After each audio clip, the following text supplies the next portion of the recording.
The lamp in the small room at Nicopolis had burned low, and the lame old man on the pallet was speaking to a student who had come to complain that his brother had cheated him of an inheritance. Epictetus listened without interruption until the young man had finished, and then he asked, in the same voice he might have used to ask about the weather, whether the young man had ever, at any point, actually owned the fields he believed had been stolen. The student began to answer and stopped. For the fields, Epictetus said, had been his father's, and before that, his grandfather's, and before that, they had belonged to a man whose name no one now remembered, and one day they would belong to another whose name the student would never learn. To call a thing yours because it happens, for a season, to lie within reach of your hand, this, Epictetus said, is the confusion at the root of nearly all human suffering. You have not been robbed, you have been reminded. This is the lesson we consider tonight. It is among the hardest teachings in the whole of the Stoic tradition, and it is also perhaps the one that offers the most complete relief when it is at last understood. Epictetus called it, in various places and various formulations, the doctrine of what is ours and what is not ours. We might call it more plainly the doctrine of loans, that everything you believe you possess, your property, your reputation, your health, the persons you love, the very body in which you read these words, has been given to you on terms you did not set, and will be recalled on a date you were not told, and was never, in any meaningful sense, yours to begin with. Let us proceed slowly. The principle deserves it. In the Enchiridion, that small manual assembled by Arrian from the words of his teacher, the doctrine is stated in the opening lines, of things some are in our power and others are not. So begins the whole edifice. In our power, Epictetus tells us, our opinion, movement toward a thing, desire, aversion, in a word, whatever is properly our own doing. Not in our power are the body, property, reputation, office, and, as he puts it with unflinching directness, whatever are not our own acts. Read that list again. The body. The body is not in our power. This is not a rhetorical flourish. Epictetus, who walked with a permanent limp because a Roman master had once broken his leg, or so the ancient sources tell us, meant this literally. The body is a thing that happens to you. It ages without consulting you. It sickens without warning. It will, at a time not of your choosing, cease altogether. To call the body yours, in the sense that you call your judgments yours, is to make a category error, and from that error, Epictetus believed, flows a great river of unnecessary pain. He offers, in the 11th chapter of the Enchiridion, the image that gives our lesson its title. Never say of anything, I have lost it, but I have returned it. Is your child dead? It is returned. Is your wife dead? She is returned. Are you deprived of your estate?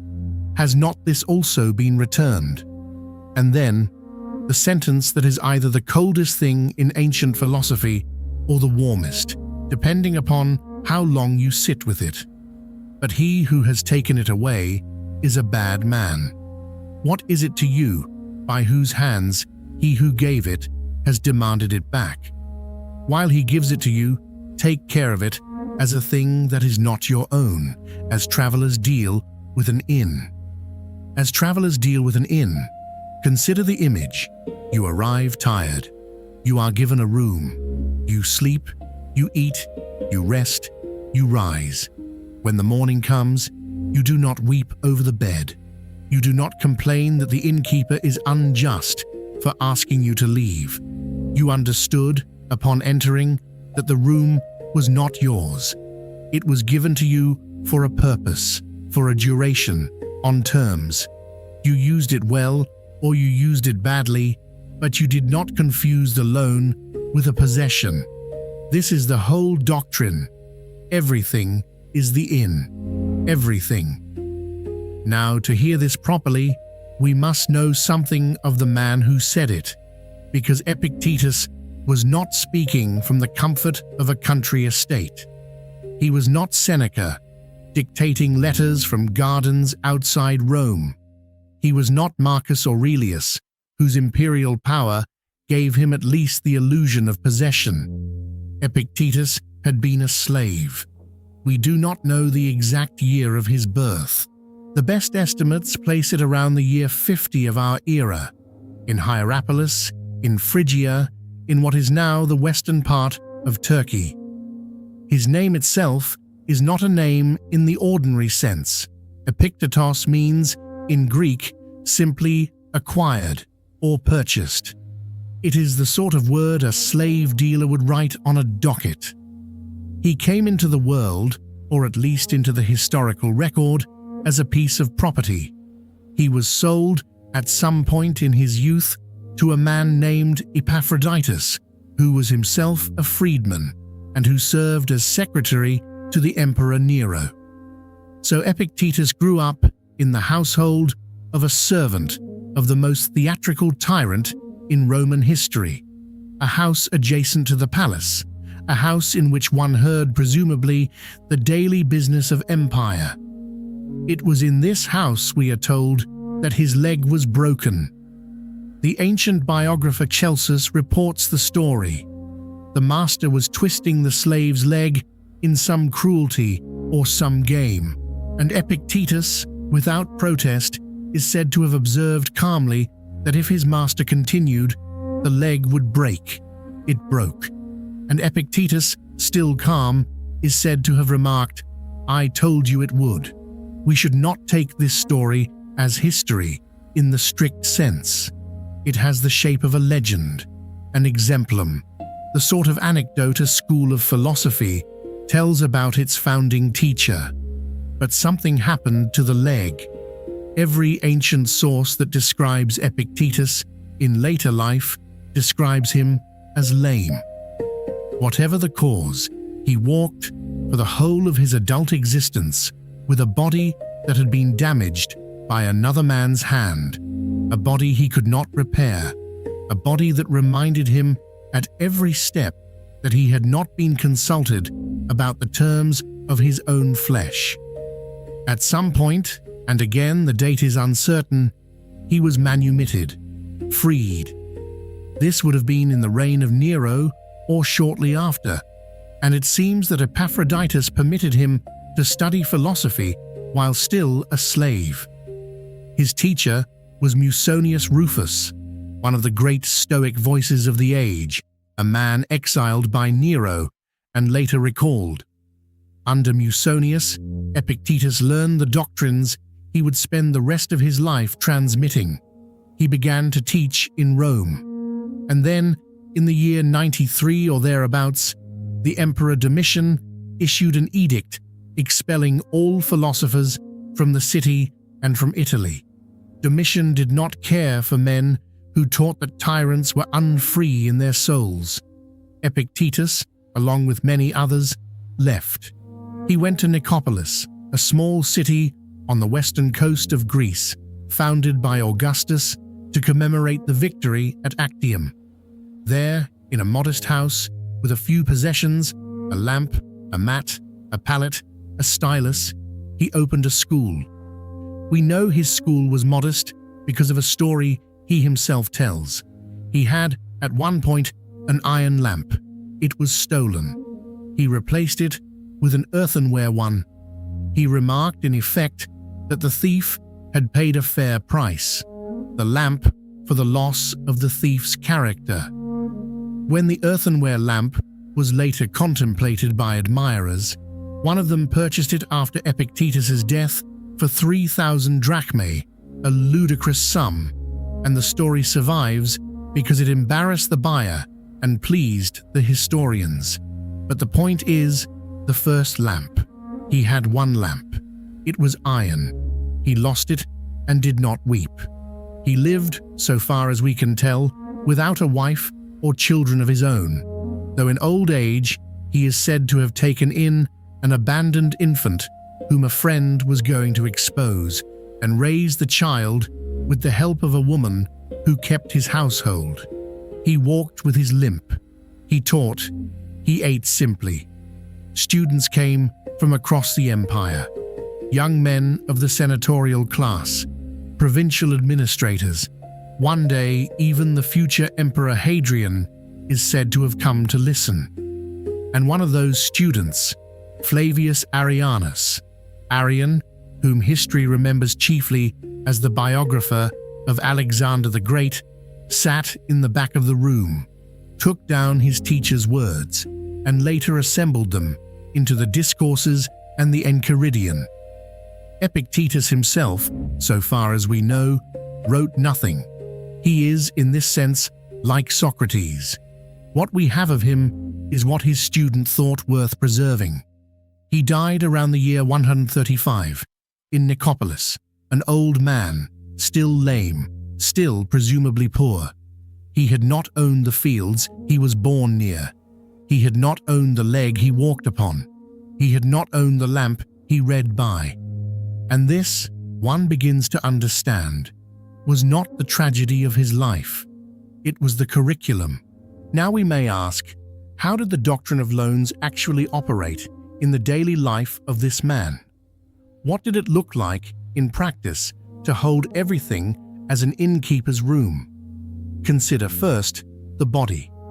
Epictetus, in Discourse 1:1, addresses a student who is troubled by physical suffering. He says, and I give it in the George Long translation, which is in the public domain, and which retains something of the ancient plainness, I must die.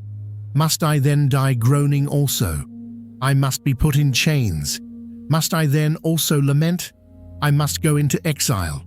Does any man then hinder me from going with smiles and cheerfulness and contentment? The sequence is crucial. He does not deny the facts. He does not say, I will not die.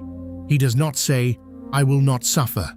He says only, the manner in which I meet these things is mine. The things themselves were never mine. Consider next his students.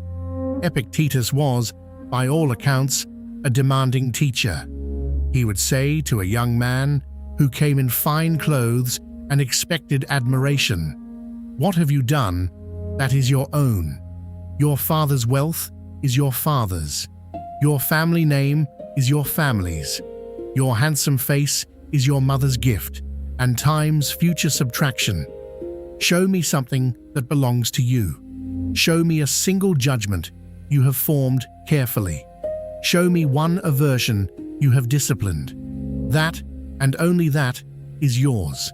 Consider next his poverty. The Discourses record him remarking, with what one imagines was a slight smile, that he slept better on his mat than the emperor did on his silks, because he had nothing that could be taken from him except by the same power that could take the emperor's life. He had, in a sense, made himself uninteresting to fortune. Fortune's game is to give and take. Epictetus had refused the giving, and so refused the taking. But this is where we must be careful, because it would be easy to mistake Epictetus for a man who did not love, who did not care, who had made himself into a stone. The texts do not support this. He raised a child. He taught with warmth. He wept, we are told, when a friend was in trouble. The doctrine of loans is not the doctrine of detachment in the modern therapeutic sense. It is not, do not care. It is, care fully, love fully, use fully, and then, when the loan is called in, do not add to the loss the further loss of your own composure. The distinction is precise. Grief, Epictetus would allow. Groaning at fate, tearing one's clothes, cursing the gods. This no, because grief is a response to the departure of a thing that was loved. Groaning at fate is a response to a thing you believed was yours, and now discover was not. The first is honest. The second rests on a false premise, and the false premise, not the loss, is what produces the misery. He gives, in the Discourses, the example of a man setting sail. The ship puts in at a port. You go ashore to fetch water or to gather shells. You linger. You gather more shells. But the master of the ship calls, and you must return. And if you do not return, you will be dragged aboard, bound like a sheep.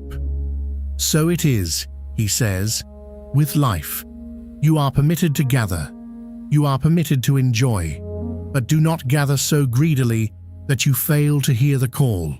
And when the call comes, drop the shells.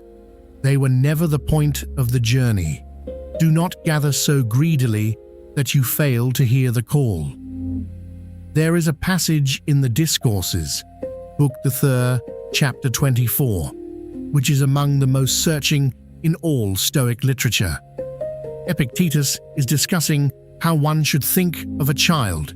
He says, "When you kiss your child, whisper to yourself that this is a mortal being you are kissing." Some readers, encountering this for the first time, recoil. It seems cold. It seems like poisoning the moment. But read it again. He does not say, "Do not kiss the child." He says, "Kiss the child and know what you are kissing." The kiss is not diminished by the knowledge. The kiss is completed by the knowledge. To kiss a mortal thing, as though it were an immortal thing, is to kiss something that does not exist. To kiss a mortal thing, knowing it is mortal, is to kiss the actual child, the actual moment, the actual gift that has been placed, for a while, in your arms. This, Epictetus would say, is what it means to receive a loan, gracefully. Let us now state the structural lesson plainly, because if we let the philosopher's images do all the work, we may miss what he is actually teaching. The lesson is this: human suffering has two components. There is the event itself, the loss, the illness, the departure, the failure. And there is the mind's interpretation of the event. Epictetus's whole philosophy rests on the observation that the second component is very often larger than the first, and that the second component is, in a way the first is not, within our power to shape. If I believe that my estate is mine, mine by right, mine by nature, mine as my hand is mine, then to lose the estate is to be violated. Something has been torn from me. The universe has committed an injustice against me personally. I have grounds for outrage, for lamentation, for the settling of scores. If I believe that my estate was lent to me, that it came to me by circumstances I did not author, that its arrival was a kind of grace, that its departure was always written into the contract of its arrival, then to lose the estate is to conclude a transaction. Something has been returned. The universe has done what universes do. I have grounds only for a quiet accounting. Was I a good steward while it was with me? Did I use it well? Did I mistake it for what it was not? The first framing produces grief that compounds. The second produces grief that resolves. Both include grief. Epictetus is not offering an escape from feeling. He is offering a shape for feeling, a shape in which feeling does its work and then subsides, rather than a shape in which feeling becomes a permanent architecture of the self. He is teaching, in other words, the difference between mourning and resentment. Mourning ends. Resentment does not. Mourning honors what has been lost. Resentment insists that what has been lost should not have been lost, and thereby refuses to accept the terms of existence itself. And here we come to what is, perhaps, the deepest point of the doctrine of loans. When Epictetus tells you that nothing is yours, he is not impoverishing you. He is describing the actual situation you have always been in. You did not choose to be born. You did not choose the century. You did not choose your parents, your language, your first face, your first hunger. Everything you have, including the very apparatus by which you evaluate what you have, was given to you. To recognize this is not to lose anything. It is to become accurate about what one has always had, which is the use of gifts for a while on terms one did not set. The wise man knows this. The unwise man spends his life in the confused position of grasping at what he was only ever holding. There is one further nuance. Epictetus does not conclude from this doctrine that you should refuse the gifts. He does not counsel asceticism as a general rule. He accepted his lamp, his mat, his student's coin. He raised a child. He would have said, if the innkeeper offers you a good bed, sleep in it. If the innkeeper offers you a good meal, eat it. Refusing the loans is as confused as clinging to them. What matters is the manner of the receiving. Receive without grasping. Return without grasping. In between, use well. That is the whole of it. And so we come to the quiet part of the lesson, where the philosopher would set down the stylus, and the lamp would burn a little lower, and the student would sit with what had been said.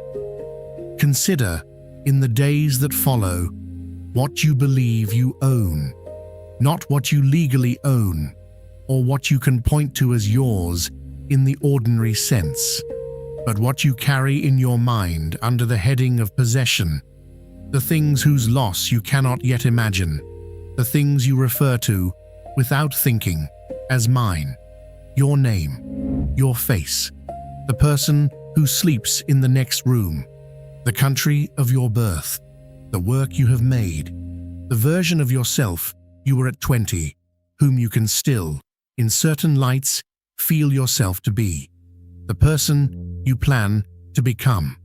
Which of these did you set the terms for? Which of these arrived by your invitation?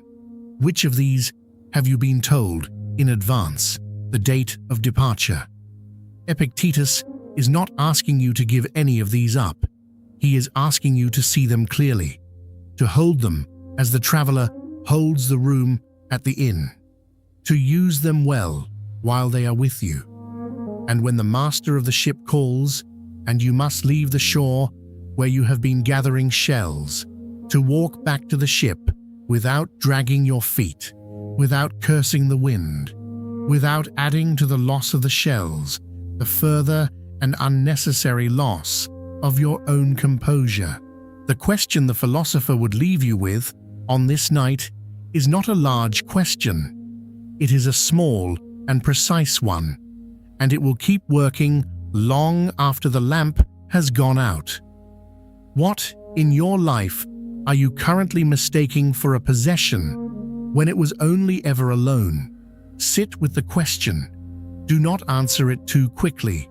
The answer, if it comes, will not come as a thought. It will come as a small loosening of the hand. And that loosening, Epictetus would tell you, is the beginning of every freedom he ever taught.